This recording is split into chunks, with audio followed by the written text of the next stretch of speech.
اعوذ باللہ من الشیطان الرجیم بسم اللہ الرحمن الرحیم۔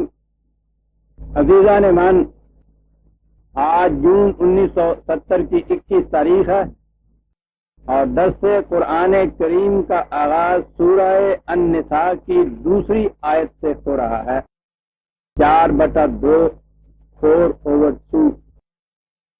آپ کو یاد ہوگا اس سورہ کی پہلی آیت میں قرآن کریم نے انسانی پیدائش کے متعلق مختلف مذاہب میں جو غلط تصورات چلے آ رہے تھے ان کی تردید کی تھی، اور اس کے ساتھ مثبت طور پر یہ بتایا تھا کہ زندگی کا آغاز کیسے ہوا، اور اس زندگی نے پھر مختلف وادیوں سے گزرتے ہوئے کس طرح طے کرے انسانی میں آ کر اپنا مستقر ڈھونڈا۔ یہ چیز سابقہ درس میں سامنے آ گئی تھی، لیکن قرآن کریم کوئی سائنس کی کتاب تو ہے نہیں کہ وہ سائنٹیفک تھیوریز آپ کے سامنے پیش کرتا ہے۔ اس کا مقصد تو یہ بتانا ہے کہ وہ جو آدمی کو بھی میسر نہیں انسان ہونا، وہ آدمی کو سطح انسانیت کی زندگی بسر کرنا سکھاتا ہے۔ اس سلسلے میں جو چیزیں سامنے آتی جاتی ہیں، ضمناً صحیح، تشبیہاً صحیح، تمثیلاً صحیح، استعارتاً صحیح، کسی نہج سے بھی جو چیز سامنے آتی ہے اس کے متعلق قرآن کریم اشارتاً یا وضاحتاً جو کچھ بھی کہہ جاتا ہے، ہو نہیں سکتا کہ زمانہ کا علم جب کسی حقیقت تک پہنچے تو قرآن کے جو کچھ اس نے قرآن نے اس کے متعلق کہا ہے وہ اس کے خلاف ثابت ہو جائے۔ اس اعتبار سے یہ چیزیں جن کا تعلق مختلف علوم اور مختلف سائنسز سے ہے، وہ جب قرآن میں سامنے آتی ہیں تو ان کی وضاحت جب ہوتی ہے، ان کا مقصد اتنا ہوتا ہے کہ وہ جو اصل مقصد ہے قرآنی تعلیم کا، اس ضمن میں اس سلسلے میں ان کا تعلق کیا ہے۔ تو جیسا کہ میں نے عرض کیا ہے کہ قرآن نے بتانا تو یہ تھا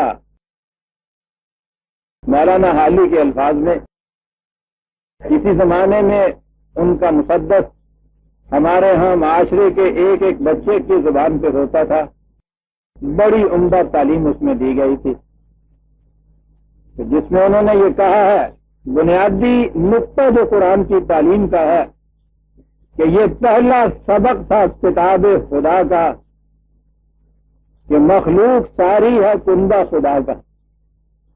بڑے سیدھے سیدھے سے الفاظ میں سادہ سادہ سی باتیں یہ سب کر گیا۔ بات اس نے یہ کہنی تھی کہ مخلوق ساری ہے کندہ خدا کا، الخلق عیال اللہ، اور وہ کہتا ہے کہ اس پورے بڑے وسیع نظام ربوبیت کا آغاز تمہارے گھر کی زندگی سے ہوگا۔ اسے آئلی زندگی کہتے ہیں، خان کی زندگی کہتے ہیں۔ یہاں سے وہ ابتدا کرتا ہے اور اس کی بڑی اہمیت بتاتا ہے۔ وہ کہتا یہ ہے کہ جس قسم کا نقشہ گھر کا ہوگا، گھر کی زندگی کا ہوگا، اسی قسم کا نقشہ وسیع طور پر تمہارے معاشرے کا ہوگا۔ تو جیسا کہ میں نے عرض کیا تھا، معاشرہ گھروں سے الگ کہیں آسمان سے اتر کے نہیں آتا۔ یہی معاشرہ جو ہے، شام کو ہم گھروں میں لوٹ آتے ہیں تو گھر بن جاتا ہے، صبح کو باہر نکل جاتے ہیں وہ معاشرہ بن جاتا ہے۔ اور جب گھروں کی دیواروں کو تم دائیں اور بائیں سے ذرا نیچے کر دیجئے، سمجھ لیجئے کہ فولڈنگ ہے یہ، اور ان کو جب آپ نیچے گرا دیں تو آپ دیکھیں گے کہ ایک گھر اور دوسرا گھر، اس میں کوئی حد فاصل ہی نہیں رہتی، وہ ایک ہی گھر ہو جاتا ہے۔ اور ان دیواروں کو اگر اسی طرح سے گراتے چلے جائیں تو آپ دیکھیں گے کہ مخلوق ساری ہے کندہ خدا کا۔ یہاں تک قرآن لے جانا چاہتا ہے ہمیں، لیکن اس پروگرام کی ابتدا وہ ایک گھر کی زندگی سے کرتا ہے۔ گھر کی زندگی میں پہلا جوڑا میاں بیوی کا ہوتا ہے، عورت کے متعلق جو غلط خیالات اس سے پیشتر دنیا مذہب اور دنیا فلسفہ دونوں میں رائج تھے، قرآن نے اس کی تردید کی اور اس نے کہا کہ یہ تصور بالکل غلط ہے کہ ان میں سے اس جوڑے میں سے ایک یعنی عورت اس کا درجہ کمتر ہے، مرد کا درجہ اس سے بہتر ہے۔ اس نے کہا کہ یہ زوج ہیں ایک دوسرے کے، یہ دونوں پہیے ہیں، ان کو یکساں ہونا چاہیے زندگی کی گاڑی چلانے کے لیے، اس لیے کہ ان کی تخلیق بھی ایک لائف سیل سے ہوئی ہے، ان میں کسی قسم کا کوئی فرق نہیں، کوئی تمیز نہیں، کوئی تفریق نہیں۔ اس بنیاد سے وہ گھر کی زندگی کی ابتدا کرتا ہے، دونوں واجب التکریم، دونوں ایک دوسرے کے کمپلیمنٹ۔ اب اس کے بعد اگلی چیز جو ہے وہ بچوں کی تربیت کا سوال ہے۔ جیسا کہ میں نے عرض کیا تھا، اس زمانے تک جب تک بچہ خود اپنی پرورش کے قابل نہیں ہوتا، بچے کی پرورش ہر حیوان کرتا ہے۔ اس لیے اگر انسان بھی یہی تک کچھ کرتا ہے تو یہ تو حیوانی سطح زندگی کا تقاضا ہے جسے وہ پورا کر رہا ہے۔ حیوان سے یقیناً یہ بدتر ہو جاتا ہے کہ حیوان کبھی اپنے بچے کو قسم پرسی کے عالم میں نہیں چھوڑتا، کبھی ایسا نہیں کرتا کہ وہ خود تو کھا پی کے اپنا پیٹ پال لے اور بچے کو بھوکا چھوڑ دے۔ یہ چیز اس بذام خیش اشرف المخلوقات ہی کا حصہ ہے کہ ایسے واقعات آپ کے سامنے آئے ہوں گے، بچوں کو قسم پرسی کے عالم میں چھوڑا ہوا ہے، آپ گل چلے اٹھا رہے ہیں، یعنی ثم رددناہ اسفل سافلین ہے جو قرآن نے کہا تھا کہ جب یہ نیچے گرتا ہے کم وقت تو حیوانوں کی زندگی سے بھی نیچے چلا جاتا ہے۔ کوئی حیوان یہ کچھ نہیں کرتا، جس طرح کوئی حیوان اپنی ہم جنس مادہ کو کبھی ذلت کی نظروں سے نہیں دیکھتا، یہ انسان ہی کرتا ہے۔ اسی طرح سے کوئی حیوان اپنے بچوں کو قسم پرسی کے عالم میں نہیں چھوڑتا، یہ انسان ہی کرتا ہے۔ تو اس نے کہا تھا کہ یہاں تک کی بات تو خیر حیوانی زندگی کی ہے، ہمارے ہاں جو کمال سمجھا جاتا ہے فریضہ ماں باپ کا، بچوں کی ہم نے پرورش کر دی، بڑا کر دیا، کمانے کے قابل بنا دیا، بڑا فخر اس پہ کیا جاتا ہے۔ کہتا یہ چیز تو ہر حیوان بھی کرتا ہے، تم نے کیا تو حیوانی سطح زندگی کا ایک تقاضا پورا کیا، انسانی سطح زندگی کا تقاضا یہ تھا کہ تم نے اسے انسان کس قسم کا بنایا۔ اور انسان بنانے کے لیے میں یہ عرض کر دوں، یہ سائیکالوجی کا علم ہمارے اس دور کا مار کا آراستہ ایک سوال سامنے آیا، یعنی اس سے پیشتر اس نے اتنی اہمیت حاصل نہیں کی تھی، اس کے متعلق کوئی ریسرچز نہیں ہوئی تھی، اب اس کے متعلق بڑی ریسرچز ہونی شروع ہو گئی ہیں اور آہستہ آہستہ یہ علم سائنس کے درجے پر پہنچ رہا ہے۔ میں جو کہنا چاہتا ہوں وہ یہ کہ ان کی تحقیق یہ ہے اور اس میں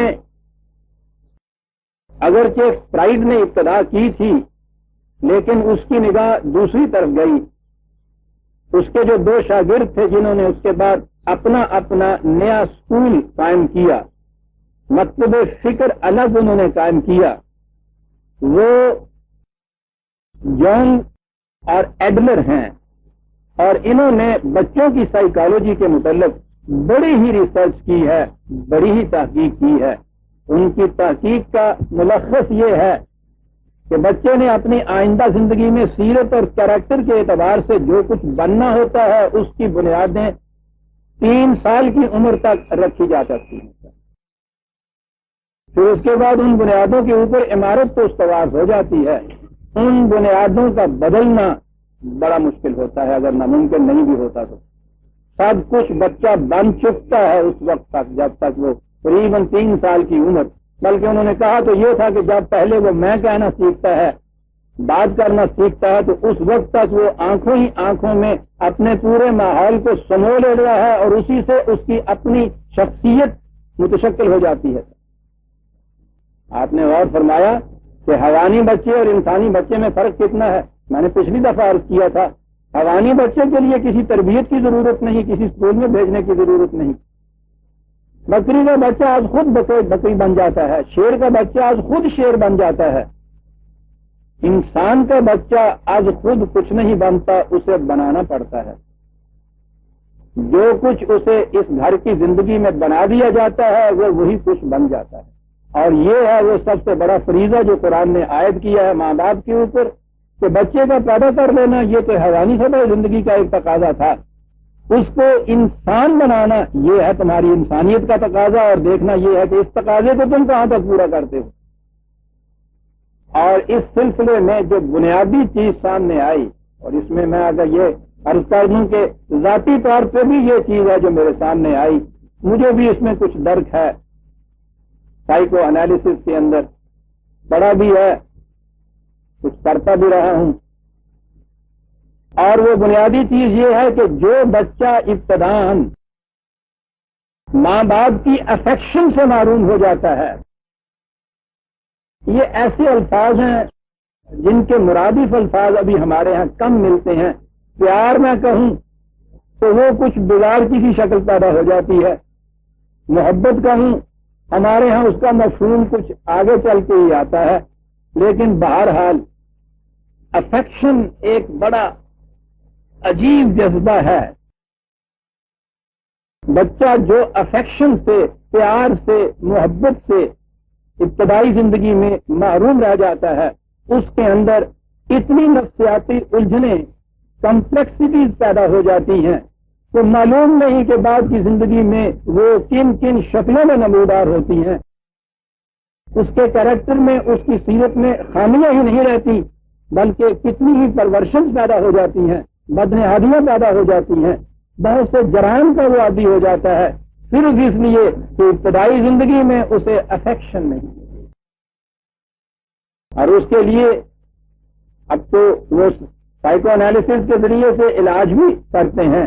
میرا بھی تجربہ یہ ہے، جن بڑوں کے متعلق دیکھا گیا کہ بچپن کی زندگی میں انہیں افیکشن نہیں مل سکی، ان کے اندر بڑے ہی مضمون قسم کے رجحانات پیدا ہو گئے۔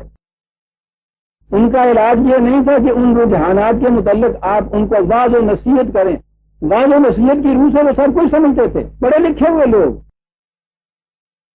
ان کی کیفیت یہ تھی جو غالب نے کہا ہے کہ جانتا ہوں ثواب طاعت و زہد، جاننے کا تعلق جہاں تک ہے، سمجھ کا تعلق ہے، وہ جانتے تھے لیکن اس کے باوجود وہ اس کو دور نہیں کر سکتے تھے۔ وہ جو اس نے کہا پر طبیعت ادھر نہیں آتی، اس کی وجہ یہ تھی کہ بچپن میں ان کی زندگی افیکشن سے محروم رہ گئی ہوئی تھی، اور یہ ایک ایسا خلا تھا، ایک ایسا ویکیوم تھا جسے وہ جگہ جگہ پر کرنے کے لیے مارے مارے پھرتے تھے، لیکن انہیں سمجھ میں نہیں ان کی آتا تھا کہ ہمیں کیا ہو رہا ہے اور کیا چیز ہے جو ہمیں نہیں مل رہی۔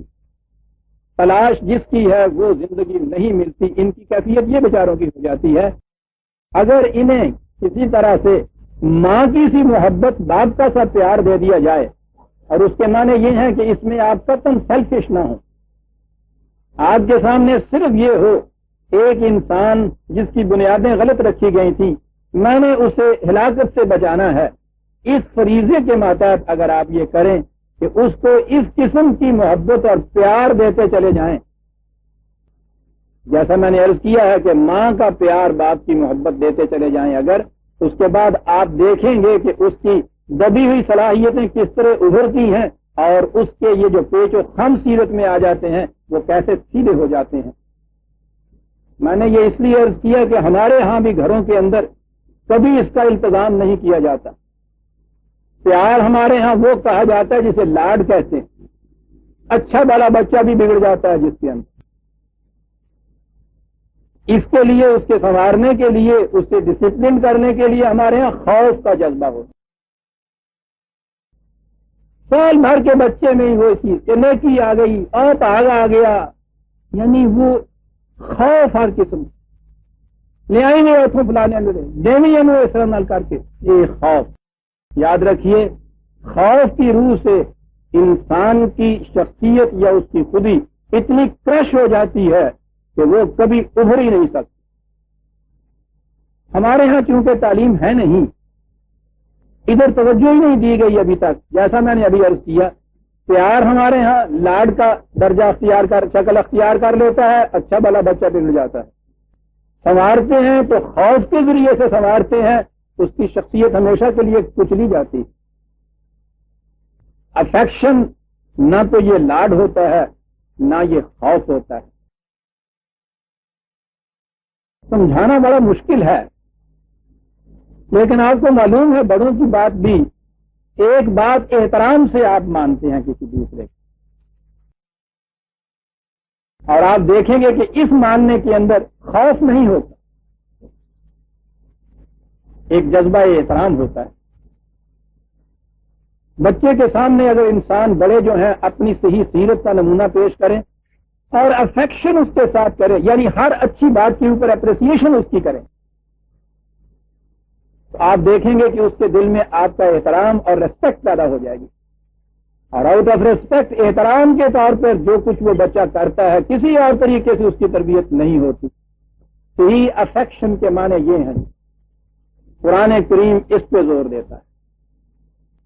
معاشرے میں ماں باپ کے ہوتے ہوئے جو افیکشن سے محروم ہوتے ہیں ان کو تو چھوڑیے، لیکن ایک کیٹیگری آتی ہے جنہیں یتیم کہا جاتا ہے کہ وہ مجبوراً محروم ہو جاتے ہیں اس افیکشن سے. اور آپ دیکھیں گے کہ قرآن کریم نے یتیموں کی نگہ برداشت اور تربیت کے متعلق کتنا زور دیا ہے. ہم یہ سمجھتے تھے اور عام طور پہ سمجھا جاتا ہے کہ سوال صرف اقتصادی تھا کہ یہ بچے جو ہیں یتیم رہ گئے، اقتصادی طور پر ان کے کھانے پینے کا انتظام کرنے والا کوئی نہیں رہا، قسم پرسی کی عالم میں ہو گئے بیچارے، ان کا کچھ ایسا انتظام کر دینا چاہیے. یعنی زیادہ سے زیادہ ہمارے ہاں جو کیا جاتا ہے وہ اتنا ہی ہوتا ہے کہ کسی یتیم بچے کی پرورش کر دی جائے، اور پرورش کا بھی جو طریقہ ہمارے ہاں یہ یتیم خانوں کا ہے، اور وہ تو آپ کو پتا ہے کہ یتیم خانہ مسجد کے بالکل پاس ہے، دونوں ایک ہی ہیں. فرق کے اس فرق کے ساتھ کہ وہاں حیوان ذبح ہوتے ہیں، یہاں انسان ذبح ہوتے ہیں. اصل چیز تو وہ تھی جو قرآن نے کہا تھا افیکشن سے یہ معروم نہ ہونے پائیں. روٹی کپڑا دے دینا اور اس کے بعد ان کی خوشی کو اس طرح سے کچل دینا کہ اس کے اندر غیرت اور اہمیت کی رمق تک باقی نہ رہے، ان کو اس درجے سے بھی بدتر بنا دینا ہے کہ جن کو آزاد چھوڑ دیا جاتا تو جو کچھ وہ بنتے. جب قرآن یتیموں کے متعلق جہاں قرآن زور دیتا ہے وہاں اصل سوال یہ ہے کہ پرورش کا انتظام تو اس نے کہا ہے کہ نحن رزقناکم وإیاہم، اس کا انتظام جو ہے وہ تو آپ کے ہاں کی مملکت کرے گی، معاشرہ کرے گا. لیکن مملکت اور معاشرہ مکینیکلی ان کا انتظام پرورش کا تو کر سکتا ہے، افیکشن دینے والی بات جو ہے وہ تو جو ان کے قریب انسان ہوں گے وہی دے سکتے ہیں. اس اعتبار سے قرآن نے یہ کہا ہے کہ یتیم اور وہ جس کے ماں باپ ہوں ان دونوں میں کسی قسم کا فرق نہیں ہونا چاہیے، ان دونوں کو یکساں طور پہ افیکشن. جہاں تک اقتصادی معاملے کا تعلق تھا وہ تو اس نے اگلی آیت میں بات صاف کر دی کہ وَآتُوا الْيَتَامَىٰ أَمْوَالَهُمْ وَلَا تَتَبَدَّلُوا الْخَبِيثَ بِالطَّيِّبِ وَلَا تَأْكُلُوا أَمْوَالَهُمْ إِلَىٰ أَمْوَالِكُمْ إِنَّهُ كَانَ حُوبًا كَبِيرًا.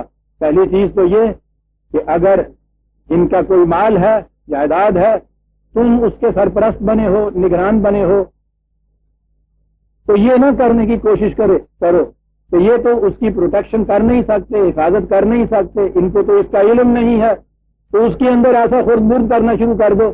بلکہ قرآن نے تو یہ کہا ہے کہ ایسا بھی نہ کرو کہ اپنی ناقص قسم کی چیزوں کو ان کی اچھی چیزوں کے اندر ملا دو اور یوں بھائی چارہ بنا لو.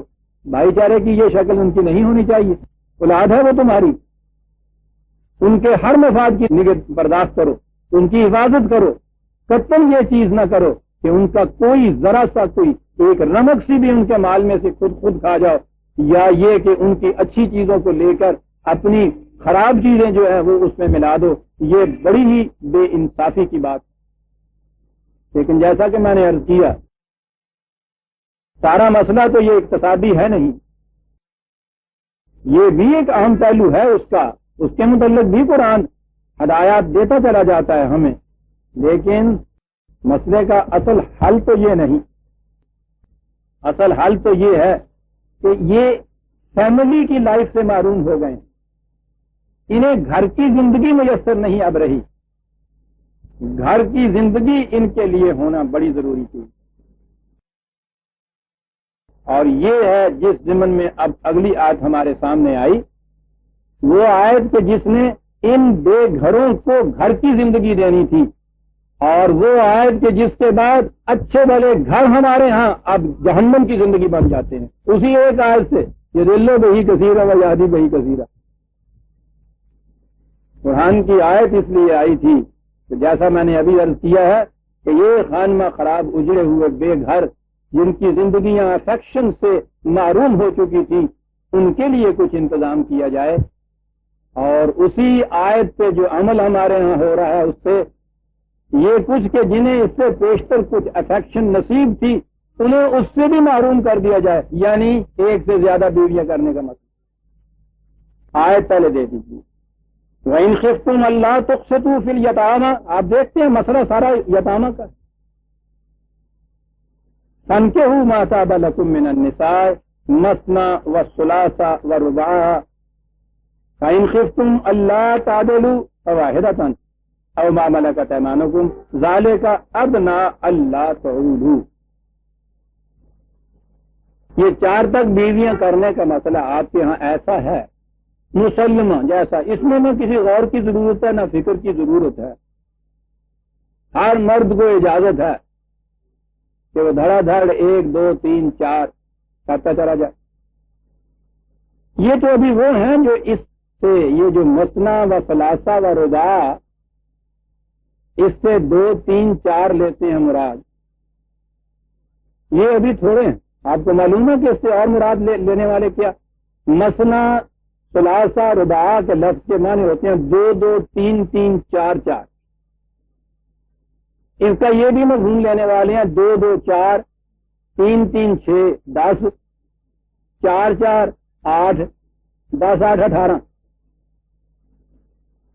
کچھ نیچے اترے انہوں نے کہا نہیں 2 3 4 2 تو 3 5 تو 4 9، تو ایک تو پہلی آئی، انہوں نے کہا 10 تھی،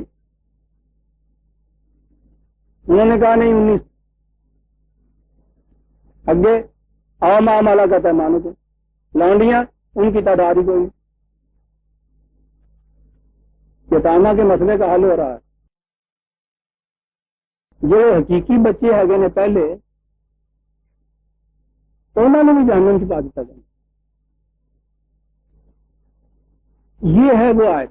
سارے قرآن میں ایک ہی آیت ہے جس سے تعدد ازدواج یا ایک سے زیادہ بیویوں کا مسئلہ جو ہے اس کا حل نکالا جاتا ہے، اور وہ یہی ہے۔ لفظی ترجمہ جو ہے وہ تو عام ہے معلوم، وَإِنْ خِفْتُمْ، اگر تمہیں یہ اس چیز کا خوف ہو، ڈر ہو، اللہ تقسطوا فی الیتامى، یتامہ کے مسئلے کا منصفانہ حل نہیں تم تلاش کر سکو گے کوئی، تو پھر اس صورت میں یہ ہے کہ تم یہ عورتیں جو تمہیں ان میں سے پسند ہوں 2 3 4 تک شادی کر لو۔ پہلی چیز تو یہ ہے، اس میں سے پہلی چیز ہے وَإِنْ خِفْتُمْ أَلَّا تُقْسِطُوا فِي الْيَتَامَى۔ یہ عربی قاعدہ کی نہیں ہے، آپ بھی یہ جانتے ہیں، ہر زبان میں یہ معلوم ہے۔ وَإِنْ خِفْتُمْ، اگر یہ چیز ہو، یہ اگر سے شروع ہوئی ہے آیت، اسے شرط کہتے ہیں۔ اگر یہ چیز ہو، فن کے سے ہے جسے جزا کہتے ہیں گرامر میں، تو یہ بات کرو۔ اگر یہ ہو تو یہ کرو، اگر یہ نہ ہو تو یہ کرو ہی نہیں۔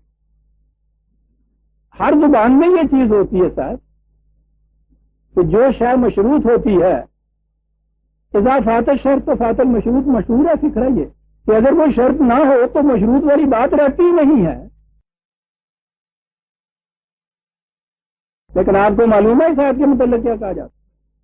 آپ حیران ہوں گے کہ ہمارے ہاں خطبہ نکاح میں جو آیتیں پڑھی جاتی ہیں نا اس وقت، اس میں یہ آیت ہوتی، اور اس آیت میں یہ جو ہے نا وہ ان خفتم، یہ شرط جو ہے اگر یہ ہو، اتنے حصے کو پڑھا ہی نہیں جاتا، بیٹھے ہوئے کہا جاتا ہے فَانكِحُوا مَا طَابَ لَكُم مِّنَ النِّسَاءِ، تم جو پسندیدہ عورتیں ہوں ان میں سے 2 3 4 تک شادی کر سکتے ہو۔ یہ تو غنیمت ہے کہ یہ عربی زبان کا ایک فکرہ ہے کہ وہ نہ لڑکا بھی سمجھتا ہے اور کم از کم لڑکے کا باپ نہیں سمجھا، ورنہ وہ بیٹھے ہوئے یہ کہے چھوڑ دیا پترا، اس کی بیٹی کی شادی نکاح ہو رہا ہے، وہ دلہا بیٹھا ہے اور وہ اس کے کان میں کہہ رہا ہے کہ یہ ایک ہی کے اوپر اکتفا والی بات نہ اپنے ذہن میں سمجھ لینا. کن کہ ماں تابع لکم من النساء مثنی وثلاث ورباع، جو ہے تمہیں پسند آئے. ملاحظہ فرماؤ، تو یہ تو تم نے کر لی ہے نا ماں باپ کے کہنے پہ، اور اس کے بعد جو تمہیں پسند آئے، دو تین تین چار چار، یہ نکاح کے خطبے میں آیت درج ہے. میں نے عرض کیا ہے نا کہ غنیمت ہے کہ وہ یہ سمجھتے نہیں ہیں کم از کم لڑکی کے گھر والے، ورنہ وہ باپ لڑکی کا کم از کم یا اس کے جو والی ہے وہ جوتی لے کے کھلے گا. میں کہتا ہوں کسی لڑکی کے باپ کے سامنے نکاح کے وقت میں اس بچی کے اس کے ہونے والے شوہر کے کان میں یہ افسوس پھونکا جائے کہ یہ ایک کے اوپر ہی نہیں اکتفا والی بات. چلو یہ تو رسم ایک پوری ہو گئی. آپ سوچئے کہ اس محفل نکاح کا نقشہ کیا ہونا چاہیے اگر اس کی سمجھ میں آ جائے بات. تو آپ نے سوچا ہے تو کہتا ہے ملا کے قرآن کبھی سمجھ کے نہیں پڑھنا چاہیے، کتنا فائدہ ہے اس میں. یہ ان خفتم اس میں نہیں ہوتا. اور اس کے بعد اور آپ حیران ہوں گے، اس تحریف اور اس دانستہ بےایمانی کی حد ہے کوئی. نکاح نامے کا جو فارم چھپا ہوا ہوتا ہے اس میں بھی ان خفتم نہیں لکھا ہوا ہوتا. یہ آیت یہاں سے اس میں شروع کی جاتی ہے فن کے ہو، اور کوئی نہیں پوچھتا کہ شرط کا فکرہ نہ لکھا جائے تو اس کے بعد جو جزا کا فکرہ تو والا ہوتا ہے بےمانی ہو جاتا ہے. لیکن نہ صرف یہ کہ یہ زبانی وہاں دہرایا جاتا ہے، چھپے ہوئے فارم آپ کے جو ہے وہ اس سے شروع ہوتے.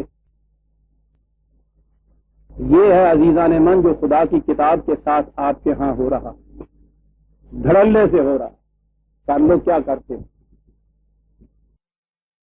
آپ کو معلوم ہے کہ یہ پچھلا جو دور تھا صدر ایوب کی حکومت کا، اس میں سب سے زیادہ شور جس چیز پہ مچا وہ کیا چیز؟ آئلی قوانین، فیملی لاز، شور مچا ہوا.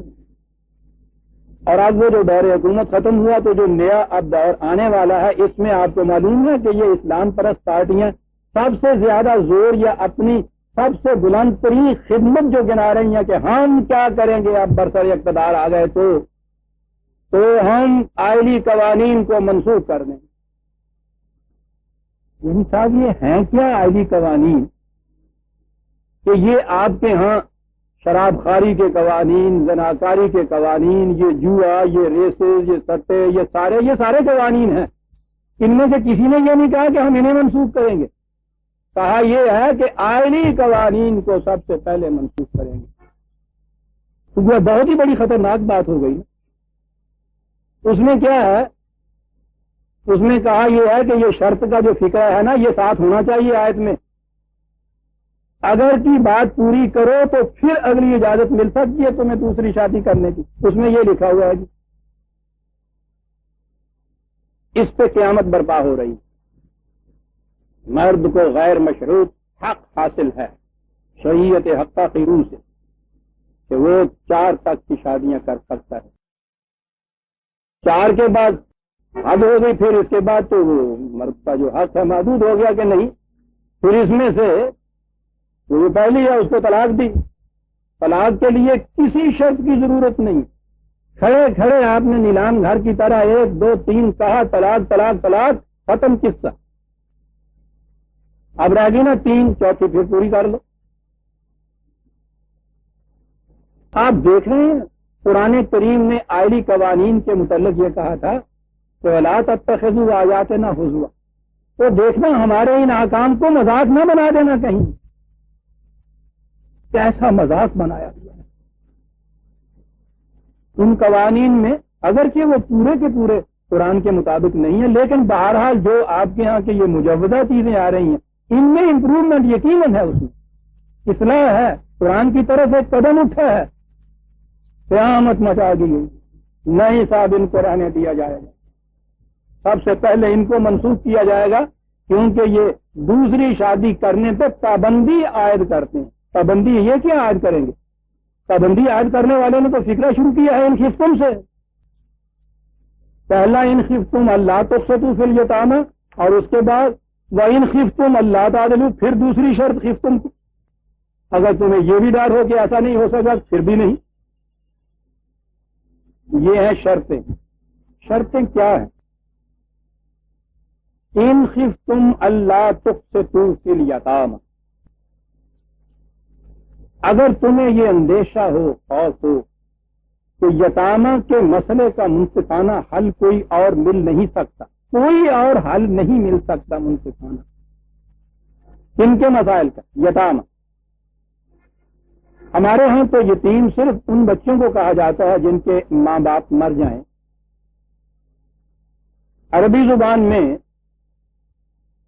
یہ لڑکے جو ہیں ان کے متعلق تو اتنا ہی ہے کہ بالغ ہونے تک، جن کے ماں باپ مر جائیں بالغ ہونے تک انہیں یتیم کہا جاتا ہے. لڑکیوں اور عورتوں کے متعلق یہ لفظ یتیم ان کے متعلق استعمال ہوتا ہے کہ شادی کی عمر ہو جائے اور شادی نہ ہو سکتی، خواہ وہ بیوہ ہو اور خواہ وہ باکرہ لڑکی. قرآن کریم نے خود یہ لفظ یتام النساء اپنے ہاں استعمال کیا ہے اسی صورت میں 4/127. وما یتلی علیکم فی الکتاب فی یتام النساء. یتام النساء، یتیم عورتیں، یہ عربی زبان میں استعمال ہوتا ہے. قرآن نے خود استعمال کیا یتام النساء، وہ عورتیں جن کا نکاح نہیں ہو سکتا، ہاں وہ جوان لڑکیاں ناقد خدا ہوں جن کی پہلے سے شادی نہیں ہوئی یا بیوہ ہو چکی ہوں، مطلقہ ہوں، یہ سب یتامہ کے اندر آتا ہے. یتیم بچے باپ کی شفقت سے محروم رہ گئے، لڑکیاں وہ بھی ان میں شامل، بڑی ہو گئی، قسم پرسی کے عالم میں شادی کا انتظام نہیں ہوتا. عورتیں بیوہ ہو گئیں، شادی کے قابل ابھی عمر ہے، شادی کا انتظام نہیں ہو سکتا. اب یہ جو گھر ہے آپ دیکھیں گے کہ بنیادی طور پہ ایک تو اقتصادی طور پہ بھی ان پہ یہ مفلوق الحالی آئی ہے، بنیادی طور پہ گھر کا نقشہ بگڑ گیا ہے، گھر والی زندگی ان کی نہیں رہی. حالات کیا تھے مدینے کی ابتدائی زندگی؟ یہ مسلمانوں کی کمیونٹی، پوری امت جسے آپ کہتے ہیں، بدر کے میدان میں 313 ہی نفوس تھے نا. ساری تعداد ان کی مردوں کی 300 کے قریب. جنگ شروع ہو گئے اور لڑائیوں میں تو آپ جانتے ہیں مرد اور پھر وہ بھی جوان مرد جو ہیں وہ زیادہ شہید ہوتے ہیں، قتل ہوتے ہیں، اور کمی آنی شروع ہو گئی مردوں کے اندر. حکم یہ عورتوں کے متعلق تو یہ صرف مسلمان سے شادی کر سکتی،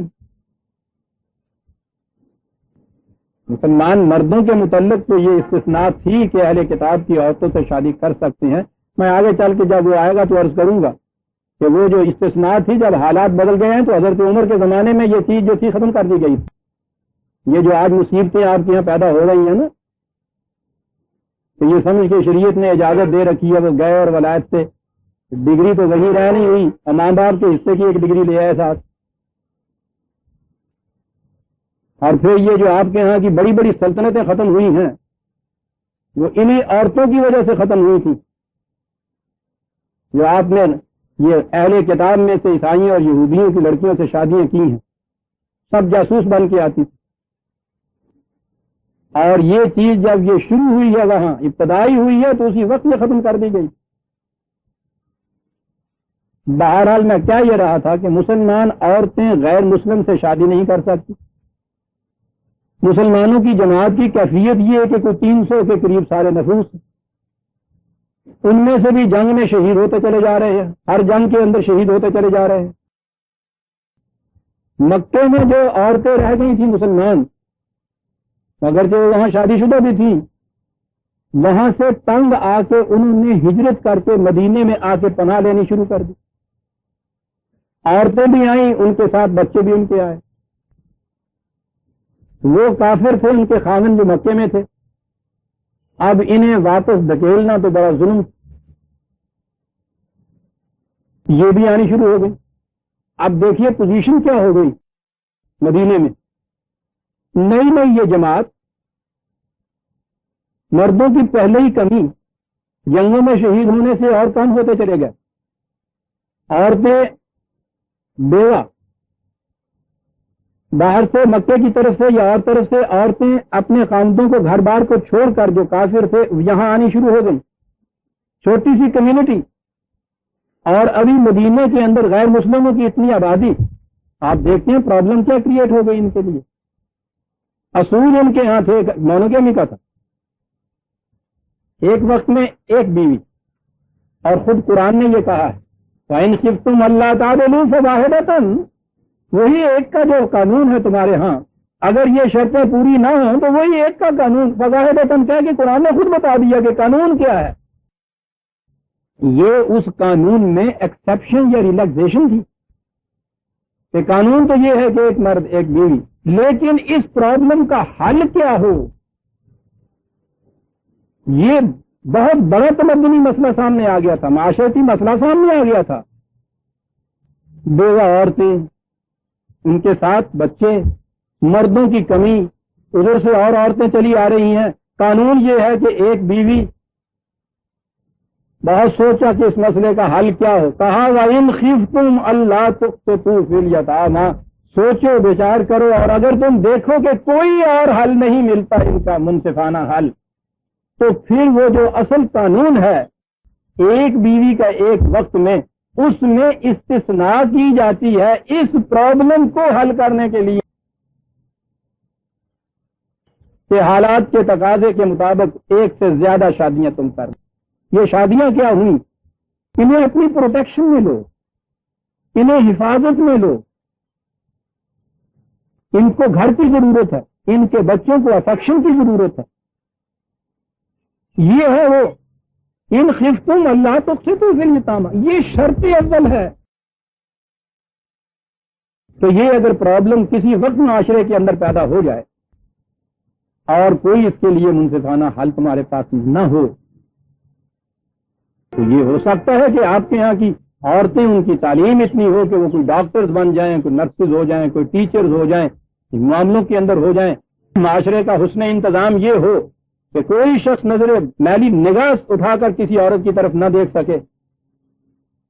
ان کے بچوں کو یتیم خانوں میں نہیں لیا جائے، گھروں کی فیملی کے اندر ابزارو کیا جائے، ان کو ماں باپ کی افیکشن ان کو دی جائے.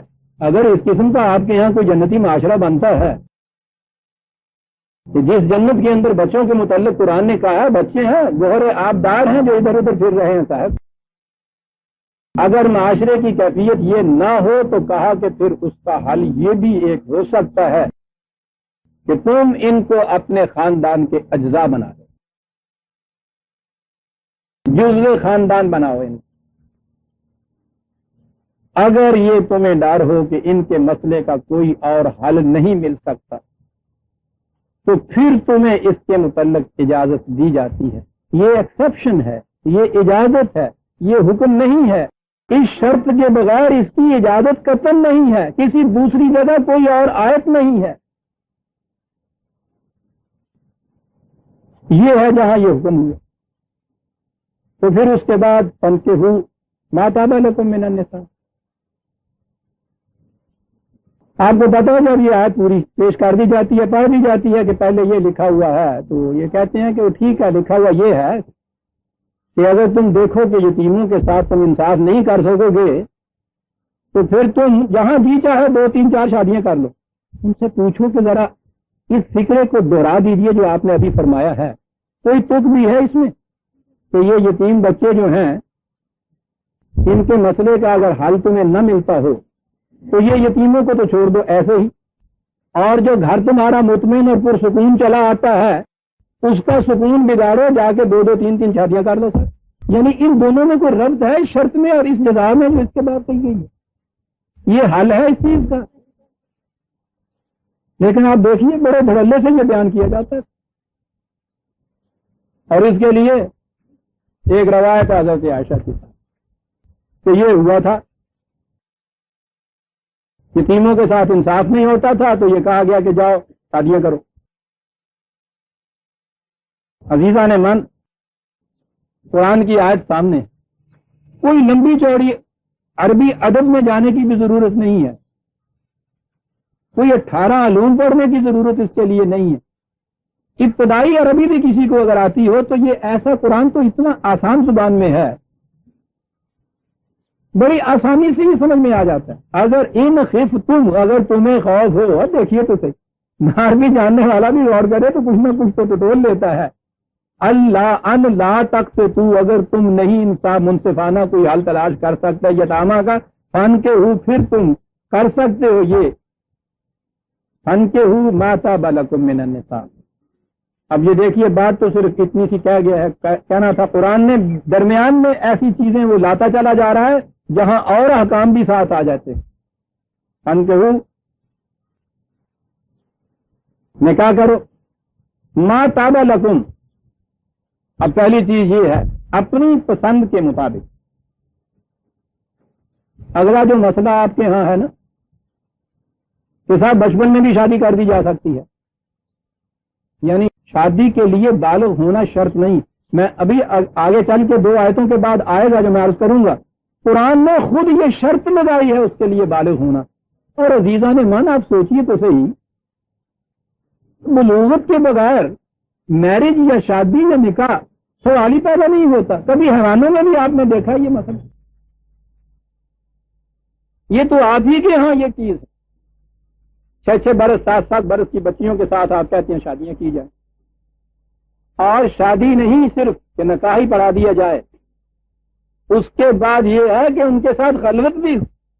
تو بس میں وہاں آؤں گا تو عرض کروں گا کہ آپ کے کون کون سے اب ماڈرن دور کے بھی جو مفسر ہیں وہ زور دیتے ہیں اس کے اوپر کہ جی ہاں ٹھیک ہے 6-7 برس کی لڑکی کے ساتھ شادی بھی کی جا سکتی ہے اور اختلاط بھی اس کے بعد کیا جائے۔ وہ تو میں آگے چل کے عرض کروں گا کہ قرآن نے خود بالغ ہونے کی شرط عائد کی ہوئی، یہی ما طاب لکم کا لفظ بتا رہا ہے اپنی پسند کے مطابق۔ 6 برس کا بچہ بھی اپنی پسند کے مطابق اپنی دلہن جو ہے اس کو لے آئے گا۔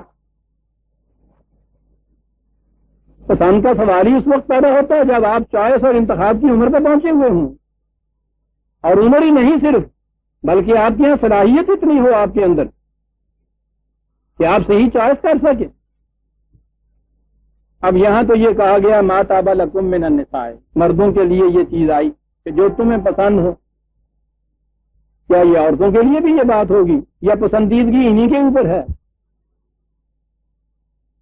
جیسے انتخاب اور پسند کا حق خریدار کو ہوتا ہے، جو شے خریدی جاتی ہے اس کو تو یہ حق نہیں ہوتا۔ بازار میں جا کے آپ کو پھل خریدنے کے بعد یہ تھوڑا ہے کہ وہ خربوزہ وہ کہہ دے کہ نہیں صاحب میں تو نہیں رندل جانتا۔ پسندیدگی کا حق مرد کو ہی نہیں ہے۔ ذرا اور آگے چلیے 4/19، یہ وہ آیت ہے جس کو کبھی سامنے نہیں لایا جاتا۔ یا ایھا الذین آمنوا لا یحل لکم ان ترثوا النساء کرہا، اے مومنین یہ حلال ہی نہیں ہے تمہارے اوپر کہ کسی عورت سے اس کی مرضی کے خلاف کرہن شادی کر لو۔ لا یحل لکم، حلال ہی نہیں ہوتا وہ نکاح، حرام ہوتا ہے۔ قرآن کا لفظ لا یحل لکم، کرہن میں صرف جبری نہیں، اس کے اندر ذرا سی کراہت بھی آتی ہے۔ جہاں کسی عورت کو ذرا سی بھی کراہت بھی ہو، ناپسندگی کی ہو، کچھ بھی، حلال ہی نہیں ہے کہ اس کے ساتھ تم شادی کرو۔ یہاں اول تو وہ شادیاں میں نے کہا ہے کہ اس عمر میں ہوتی ہیں جہاں سوال ہی نہیں، اور جو بڑی عمر میں بھی ہمارے ہاں ہوتی ہیں شادیاں، وہاں التزام یہ ہوتا ہے بوٹا بوٹا پتا پتا حال ہمارا جانے ہے، جانے نہ جانے، گل ہی نہ جانے، باغ تو سارا جانے ہے۔ جب رشتے کی باتیں ہو رہی ہوتی ہیں تو اس کا التزام کیا جاتا ہے کہ لڑکی کے کان میں بھنک نہ پڑ جائے کہ ہم کہاں بار تلاش کر رہے ہیں، چوری چھپے خفیہ طور پہ سرگوشیاں کر کے معاملہ طے کیا جاتا ہے، اسے نہ پتا چلنے۔ وہ ادھر ادھر سے اڑتی ہوئی بیچاری کہیں کسی سہیلی سے کسی ادھر سے کچھ بات سن لے تو سن لے، اور سننے کے بعد اگر زبان پہ زبان پہ یہ لے آنا قیامت گزر جاتی ہے.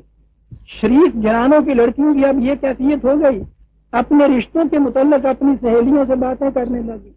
ہاں بہو یہ زمانہ بھی ہم نے دیکھنا تھا, قرب قیامت کی گھڑی ہے نا یہ.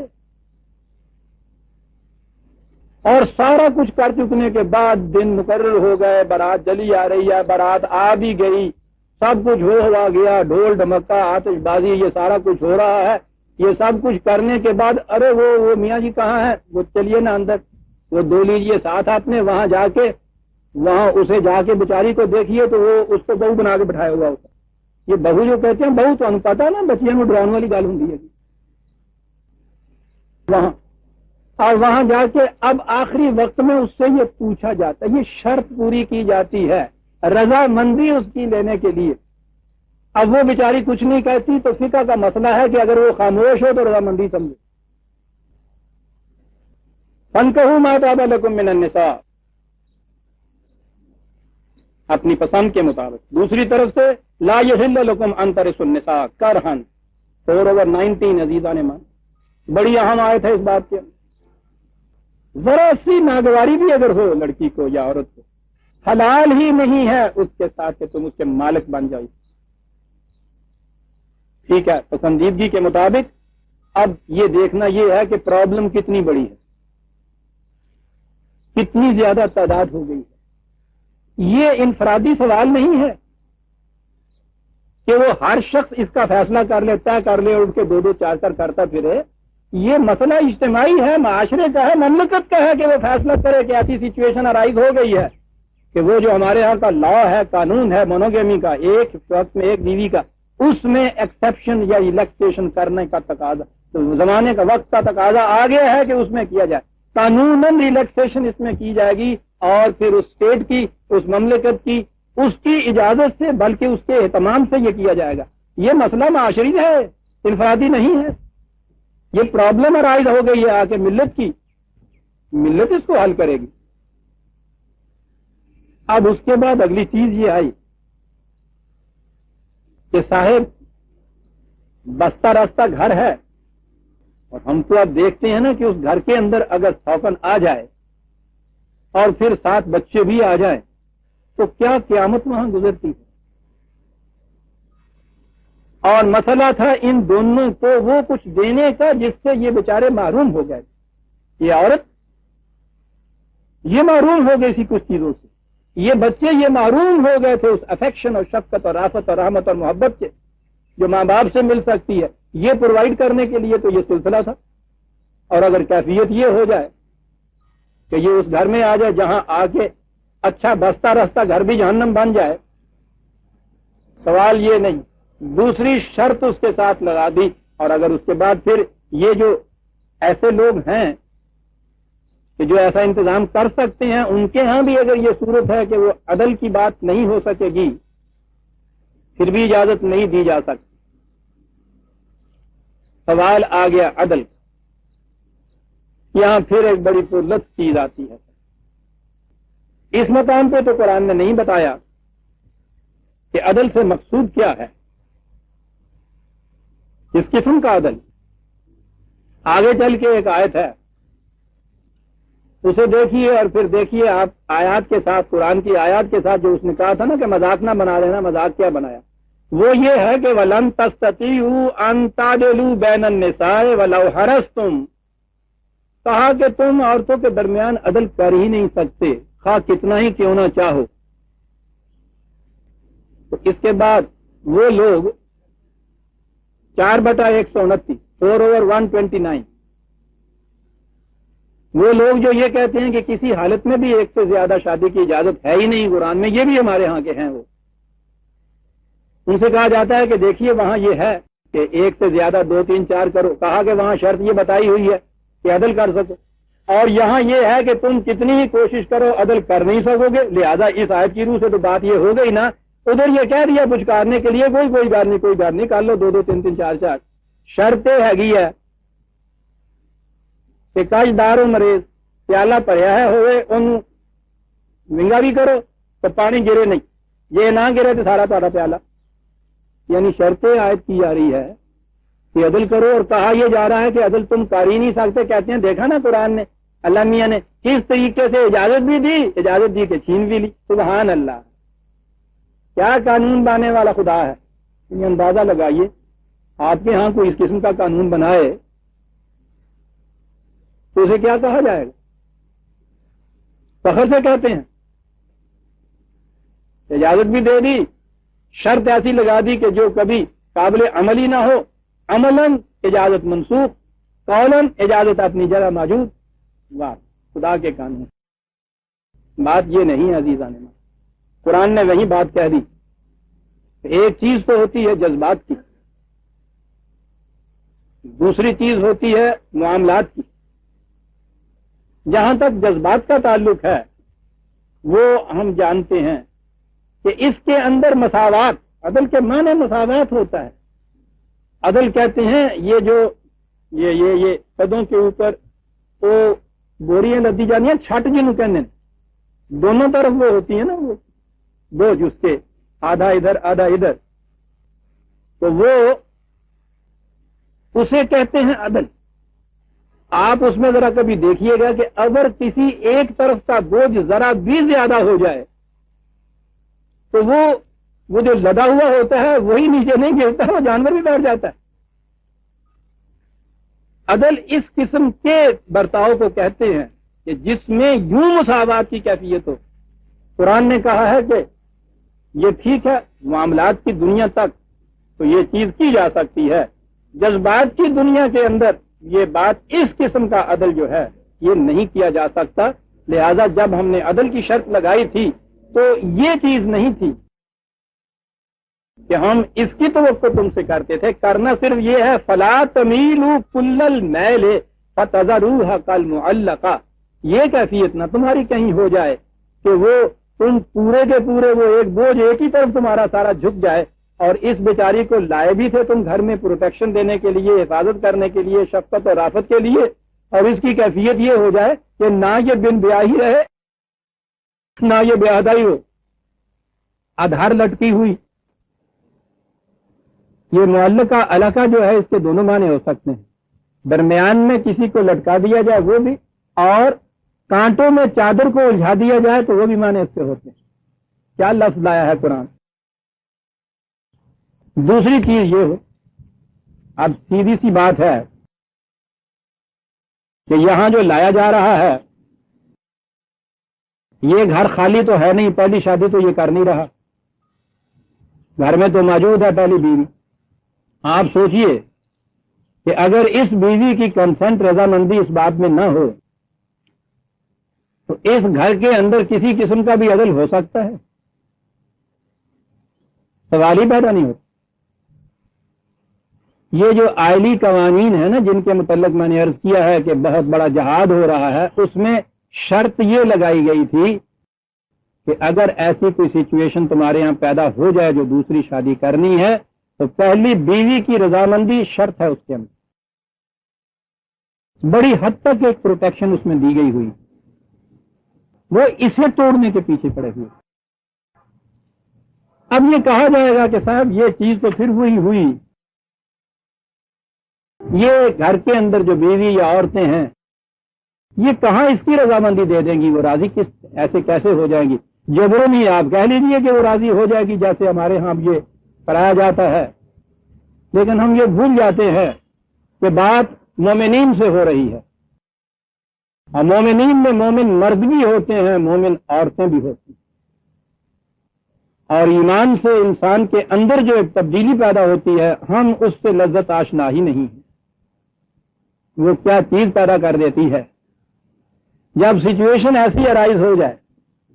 مومن عورتیں بھی یہ بات دیکھیں کہ ہماری بہنیں بغیر اپنے کسی قصور کے محض ایمان لانے کی وجہ سے اس پوزیشن کے اندر آپ ہو گئی ہیں کہ پروٹیکشن بھی ان کو نہیں ملی، معیشت کا سامان بھی نہیں رہا، رافت اور محبت بھی ان کے بچوں کو نہیں مل رہی، بے گھر بے در، خانمہ خراب، خستہ اور ویران. یہ ان کی کیفیت ہے. ایک مومن عورت کے دل کے اندر بھی اس کے لیے ہمدردی کے جذبے ابھر آئیں گے. اور یہ وجہ تھی کہ ان حالات میں جو میں نے عرض کیا ہے مدینے جو پیدا ہوئے، اس اجازت یا ریلیکسیشن کے بعد جہاں جہاں ایک سے زیادہ شادیاں ہوئیں، آپ حیران ہوں گے کہ گھر کی پہلی بیوی جو تھی وہ چراغ جلا کے اس نئی آنے والی کا ریسیپشن دروازے پہ جا کے کیا کرتی تھی۔ آؤ بہن، بڑی خوشی کی بات ہے کہ تم پہ یہ ایک آفت آ کے پڑی تھی، اس کا حل مل گیا ہے، آؤ، یہ تمہارے بچے یہ میرے بچے، یہ کیفیت پیدا ہو جاتی ہے۔ اور میں کہتا ہوں جو قرآن نے یہ کہا ہے کہ یہی نہ ہو کہ ایک ہی طرف جھکے رہو، اب تو ہمارے ہاں یہ ہے نا، یہ جو دوسری آتی ہے، ایک تو یہ دوسری آتی ہی چڑھ کے ہے، پہلی کے سر کے اوپر سوار ہوگا، اور لانے والے کی بھی کیفیت یہ ہوتی ہے کہ یہ جو دوسری آتی ہے وہ جھکا ہوا اس کی طرف ہوتا ہے۔ لیکن میں سمجھتا ہوں کہ قرآن نے تو یہ چیز اس سے الٹ تھی جو دیکھی، گھر کے اندر بیوی، بچے، جنت کی زندگی، باہمی، قرآن نے جسے سکینت، مودت اور رحمت کہا ہے، وہ زندگی گھر کے اندر اس بیوی کے ساتھ ہو جو چلی آ رہی ہے۔ دوسری وہ لائی جائے کہ جس کے لیے صرف ایک ضرورت ہے، تقاضا ہے ہمارے ہاں معاشرت کا، جس کو پورا کرنے کے لیے اس کو پروٹیکشن دی جا رہی ہے، اس کے بچوں کو لایا جا رہا ہے۔ یقیناً پہلی کے مقابلے میں یہ دوسری کا مقام نہیں ہو سکتا، اور ان کو کہا یہ گیا تھا کہ اسے لے جا رہے ہو تو اس کی کیفیت یہ نہ وہاں ہو جائے کہ نہ یہ بیچاری اس حالت میں ہی رہے کہ وہ بن بیاہی ہوئی ہے، نہ ہی اس حالت میں رہے جہاں تمہاری پہلی بیاہتا ہے، ایسی نہ کیفیت پیدا کر دینا۔ یہ تھے حالات عزیزان من جس میں قرآن نے اس اہم معاشرتی مسئلے کا یہ حل تجویز کیا ہے، حکم نہیں ہے، صرف یہ کہا ہے کہ ایسی سچویشن ارائز ہو جائے تو تمہارے ہاں چونکہ ایک بیوی ایک خاوند کا قانون ہے، اس میں اس قسم کی استثناء کی جا سکتی ہے، اور یہ ہے وہ استثناء جس پہ نبی اکرم صلی اللہ علیہ وسلم نے پہلے عمل کی۔ حضور کی ازواج مطہرات کے متعلق عام طور پہ اعتراضات ہوتے ہیں، اتنی بیویاں۔ پہلی چیز تو آپ یہ دیکھ لیجئے کہ ہمیں یہ چیز قرآن میں کہیں نہیں ہے یہ کہ ایک وقت میں رسول اللہ صلی اللہ علیہ وسلم کے گھر میں کتنی بیویاں تھیں۔ یہ ٹھیک ہے کہ جمع کا صیغہ آتا ہے قرآن میں ایک سے زیادہ تھیں، تاریخ ہمیں یہ بتاتی ہے کہ فلاں فلاں امہات المومنین میں شامل تھیں، لیکن یہ کہ ایک وقت میں کتنی تھیں یہ کہیں نہیں، لیکن کتنی بھی ہوں وہ دیکھیے کہ وہ جو آئی تھیں وہ حالات کیا تھے اور وہ کس قسم کی تھی۔ نبی اکرم صلی اللہ علیہ وسلم کی پہلی شادی جب حضور کی عمر 25 سال کی تھی، حضرت خدیجہ الکبریٰ رضی اللہ تعالی عنہا سے ہوئی، وہ بھی بیوہ بچوں والی، 40 سال کی عمر۔ اس ایک بیوی سے اس کی پوری زندگی تک کے لیے نباہ کیا، 25 سال تک۔ آپ کی عمر، خود حضور کی عمر 50 سال کے قریب ہو گئی ہوئی، 15 سال پہلے نبوت کے، 10 سال بعد کے بھی، اور جب ان کا انتقال ہوا ہے گھر میں کوئی اور نہیں تھا، ذمہ داریاں نبوت کی، معاشرے کی، حکومت کی اتنی بڑی زیادہ آ گئی ہوئی تھی، گھر میں بچیاں بھی تھیں، یقیناً صورت ہے شادی کی۔ یہ ہے وہ شادی، یہ کہیے جو ایک ان میرڈ گرل سے، ناقد خدا سے آپ نے کی، حضرت عائشہ صدیقہ رضی اللہ تعالیٰ عنہ۔ بہترین گھر کو سنبھالنے والی یہی لڑکی ہو سکتی تھی، صدیق اکبر کی بیٹی۔ آپ سوچ سکتے ہیں کہ اس بیٹی کی تربیت و پرورش کس طرح سے ہوئی ہوگی۔ خود آپ نے یہ کہا ہے حضرت عائشہ نے بھی کہ گھر میں جس زمانے میں کھیلا کرتی تھی سورہ قمر کی آیتیں ہوتی تھیں جن کو ہم گیت نہیں گایا کرتے تھے، آیتوں کو پڑھ پڑھ کے گھر میں شادیاں نہیں ہوتی تھی، اس گھر کی پرورش یافتہ بچی جو تھی۔ اور اس کے ساتھ بھی جو کچھ قیامت گزری ہوئی ہے آپ کو معلوم ہے نا کیا ہے؟ آپ کے ہاں متفقہ طور پہ یہ کہا جاتا ہے کہ حضرت عائشہ کی عمر 6 سال کی تھی جب نکاح ہوا۔ بڑی رعایت برتتے ہیں تو یہ کہ 9 سال کی تھی جب رخصتی ہوئی ہے۔ انا للہ و انا الیہ راجعون۔ محض اس لیے کہ یہ جو انہوں نے اپنے ہاں یہ کہا ہے کہ نابالغ کی شادی ہو سکتی ہے، کہیں سے اور ان کو اس کی دلیل نہیں ملتی، یہ ایک چیز جو ہے کر دی وجہ۔ بہرحال عزیزان من، یہ اس بقول فخر کے تو نہیں کہتا، بطور تحدیث نعمت ہے خدا کے حضور میں سجدے ریاض کرتے ہوئے یہ سعادت اس فقیر کو یہ حاصل ہوئی۔ میں نے اب اور تو کوئی ذریعہ علم ہمارے پاس ہے نہیں، یہی تاریخ کی کتابیں، یہی حدیث کی کتابیں ہمارے پاس آ رہی ہیں، اور کہاں سے معلوم کریں گے؟ کتنی چیز یہ مسرت و خوشی کی ہے۔ انہی کتابوں سے میں نے یہ ثابت کر دیا کہ حضرت عائشہ کی عمر 19 سال کی تھی جب آپ کی شادی ہوئی۔ موجود ہے میرے ہاں طاہرہ کے نام خطوط کے اندر بھی یہ چیز موجود ہے۔ اور آپ کو معلوم ہے کہ میرے خلاف جو کفر کا فتویٰ لگا تھا اس میں ایک یہ بھی چیز تھی کہ یہ حضرت عائشہ کی عمر 19 سال بتاتا ہے، یہ کفر نہیں تو اور کیا ہو سکتا ہے۔ بہرحال یہ تھی آپ کی یہ شادی، یہ ہوئی، مدینے کی زندگی شروع ہوئی۔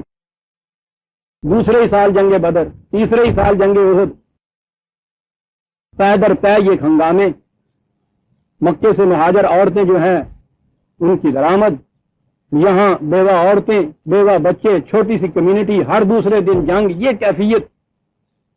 اب ان خاندانوں میں اس قسم کی بھی عورتیں، بوڑھی، بیوہ، بچوں کے ساتھ کیا کیا جائے، کہاں جائیں؟ کوئی اور جگہ نہیں، حضور اپنی پروٹیکشن میں لے رہے ہیں۔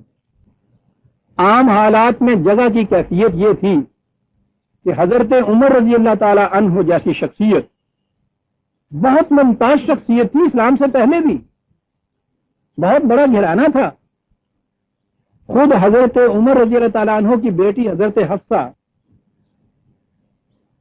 آپ کو معلوم ہے مدینے میں ہی پہلی استاد جو آگے پڑھی ہے اس کمیونٹی کے اوپر، تو ان میں سے کچھ گروہ تھے ان کو حبشہ کی طرف ہجرت کرنی پڑ گئی تھی۔ ان میں یہ مسلمان عورتیں اور ان کے خاوند بھی تھے۔ حضرت حفصہ حضرت عمر کی بیٹی اپنے خاوند کے ساتھ یہ حبشہ میں ہجرت کر کے گئی تھی۔ حالات بہتر ہوئے تو مدینے میں واپس آئے۔ احد کی جنگ میں خاوند شہید ہو گئے۔ حالات ایسے تھے کہ حضرت عمر جیسی شخصیت کو درخواست پیش کرنی پڑی، قریبی جو دوست تھے انہی سے کہہ سکتے تھے، حضرت ابو بکر صدیق سے، آپ نے بھی انکار کر دیا، بوجھ نہیں اٹھایا جا سکتا۔ حضرت عثمان سے انہوں نے بھی انکار کر دیا۔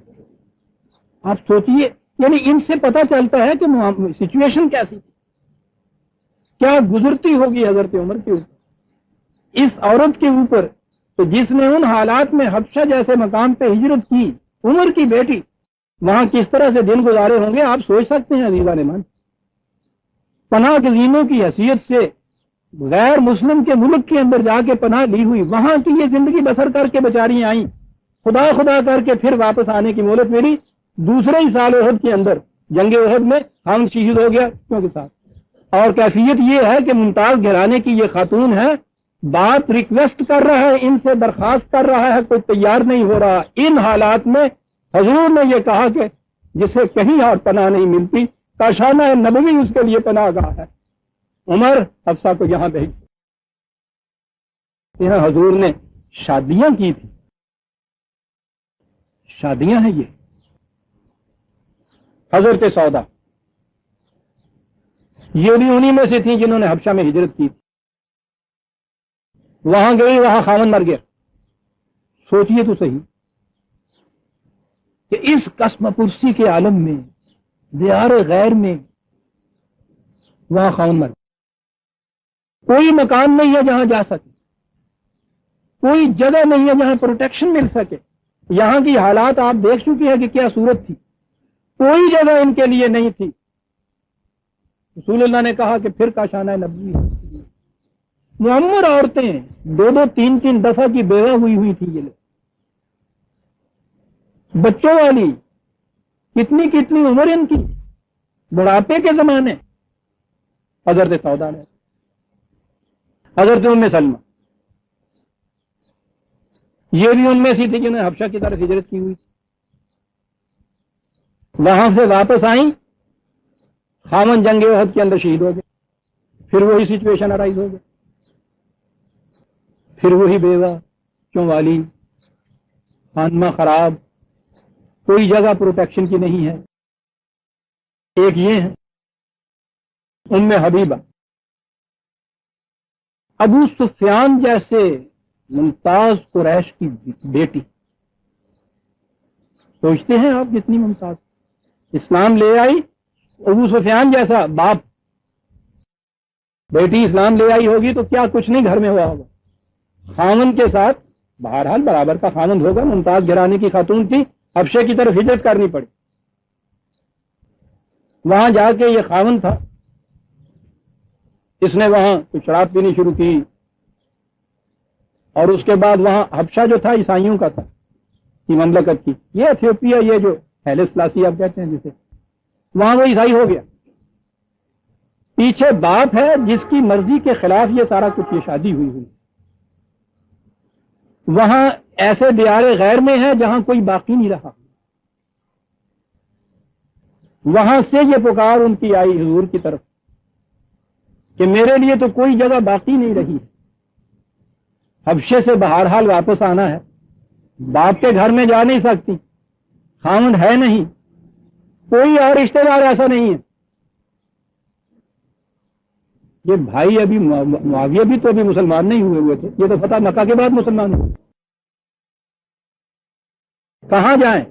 حضور نے اس بادشاہ کی وساطت سے یہ پیغام بھیجا تھا، گھبراؤ نہیں، کوئی اور مقام نہیں ہوگا، یہ گھر موجود ہوگا تمہارے لیے، اس گھر میں تم آ سکتے۔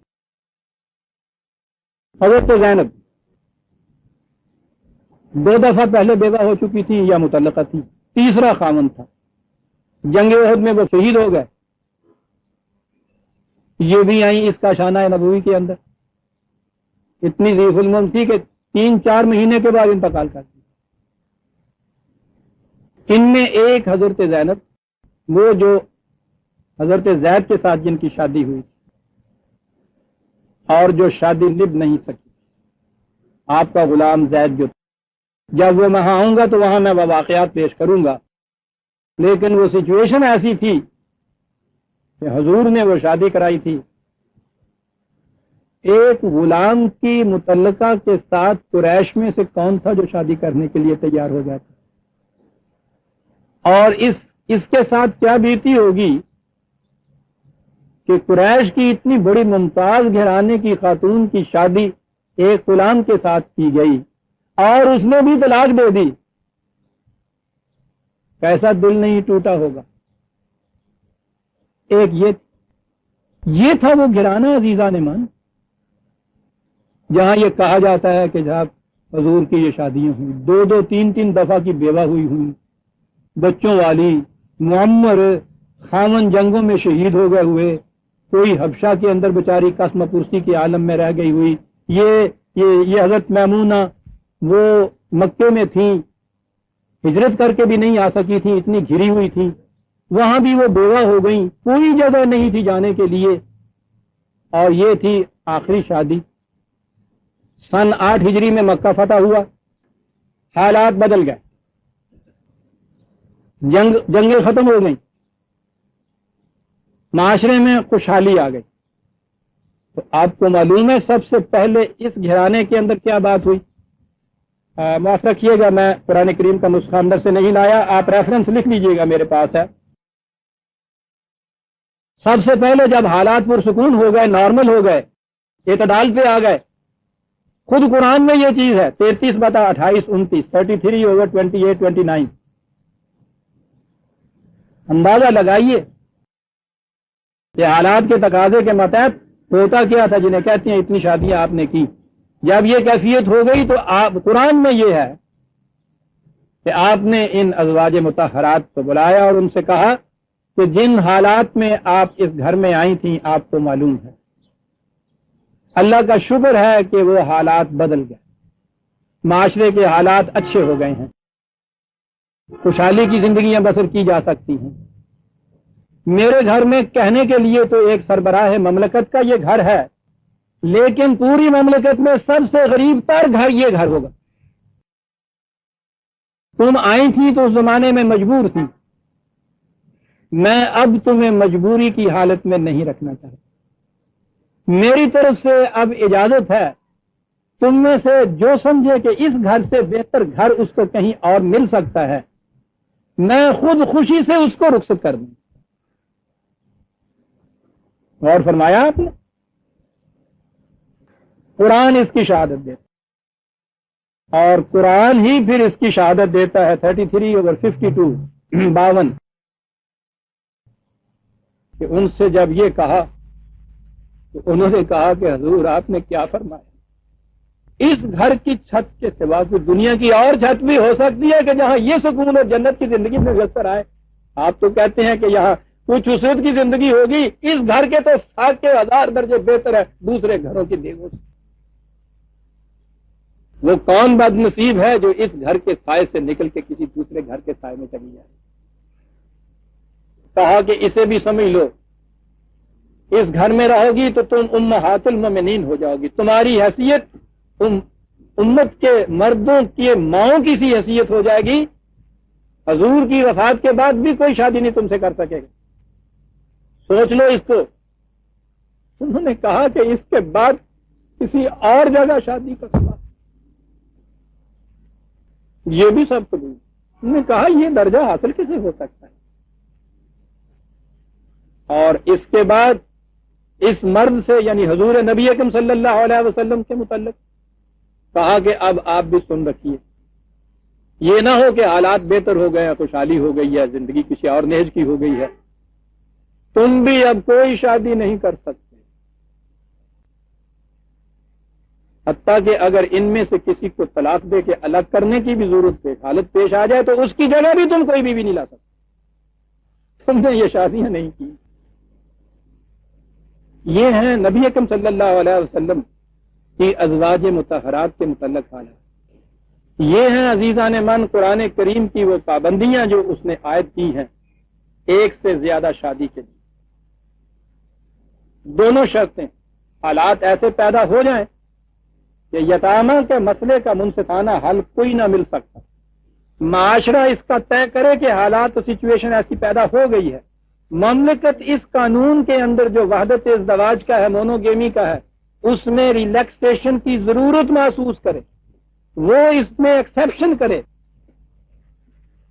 اس اجازت کے بعد پھر اپنے حالات دیکھے جائیں کہ گھر کے اندر ایسی صورت پیدا ہوگی کہ عدل اور انصاف، شفقت اور محبت، راحت اور رحمت کی زندگی بسر ہو جائے، جہاں یہ کیفیت پیدا ہو، میاں بیوی دونوں اس صورت کے اندر راضی ہوں، وہ لائیں، یہ گھر کے اندر آ کے گھر والی کی بہن بنے، یہ بچے ان کے بچے بنے، وہ چیز جس سے یہ محروم ہو گئے ہوئے تھے وہ چیز اس چھت کے نیچے ان کو میسر آئے۔